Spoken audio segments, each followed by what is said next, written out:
Se abre el viejo debate de qué necesitamos para que Linux llegue al escritorio en el grupo Sobre la Marcha de Gabriel Bisso en Telegram, donde básicamente un usuario viene a decir que el día que los usuarios de Linux puedan instalar cualquier aplicación de forma autocontenida sin miedo a romper nada, será cuando se pueda empezar a adoptar de forma masiva Linux en los ordenadores, ¿no? Y yo creo que la cosa no va por ahí. Pero antes de entrar en el tema, en mi opinión, hay que aclarar unos conceptos para los que no saben mucho de esto y les interesa el tema. Porque es un tema muy cafetero.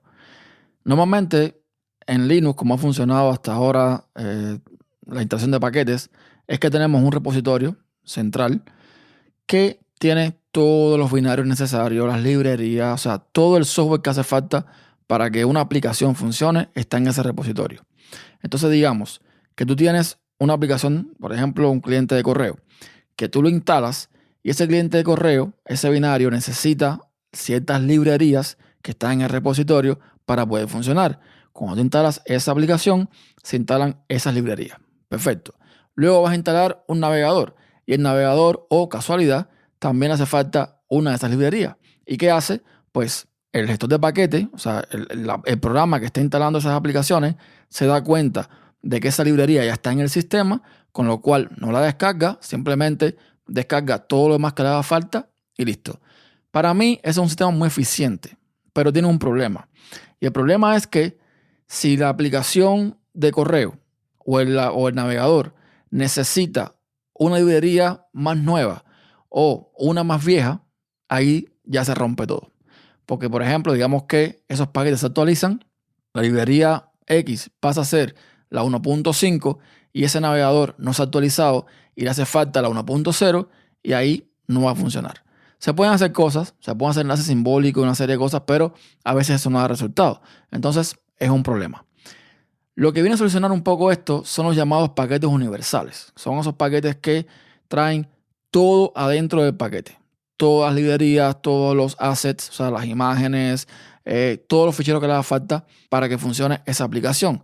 De modo que si la aplicación 1, la del correo, necesita la librería X 1.0 y el navegador la librería 1.5, X 1.5, no va a haber problema, porque cada uno dentro de su cajita va a tener esa librería sin importar lo que haya o no en el sistema.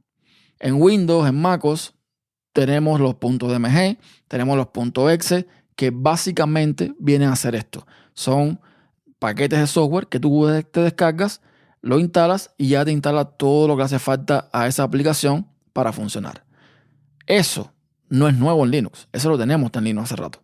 Tenemos los Snap, tenemos los Flatpak, tenemos los app imagen que básicamente unos más, unos menos funcionan de esa forma. Entonces, por ahí no creo que vaya la cosa, porque ya eso lo tenemos. Incluso tenemos en Linux hoy las típicas tiendas de software que tenemos en Mac, que tenemos en Windows, que igual te permite instalar paquetes a golpe de clic, tiene sus iconitos, tiene sus descripciones, tiene sus screenshots. Entonces, es básicamente lo mismo. El problema, y para mí siempre ha sido el problema, es que lo que le falta a Linux es soporte. Soporte de aplicaciones, soporte de hardware por la mayoría de compañías mainstream. Yo no puedo ir donde está mi vecino Pedro y decirle, mira Pedro, deja de usar tu Mac o deja de usar tu PC con Windows e instala Linux. Porque Pedro me va a decir, oh, perfecto. O sea, puedo copiar igual, puedo pegar, no, control C, control V. Sí, puedo hacer todo eso. Ah, ok, puedo usar Photoshop, puedo usar Hindenburg Pro, puedo usar Adobe Premiere. Entonces ahí la conversación cambia. Porque a lo mejor tú podrías emular tal o más cual aplicación y todo el cuento, pero eso es una cosa que al usuario final no le interesa. El usuario final le interesa que cuando él necesita abrir su Photoshop o su lo que sea, se abra sin más historia, sin más allá, sin más acá, sin estar emulando nada, o por lo menos sin hacer cosas que sobrepasen la acción de doble clic y listo. Y a lo mejor tú estás pensando, bueno Ernesto, ok, pero ¿y por qué las compañías como Microsoft, Adobe y demás no hacen sus aplicaciones más punteras para Linux? La respuesta no te la puedo dar, porque ahí pueden haber un montón de factores. Puede estar un tema económico, un tema de capacitación, un tema de soporte, un tema de marketing, no sé, pueden haber muchísimos factores por los cuales las compañías no, digamos, acceden a esto. Ojo, no son todas. Hay muchas compañías que sí tienen sus aplicaciones para todos los sistemas. Creo que DaVinci Resolve es un buen ejemplo de ello. Y como ese, hay otras tantas.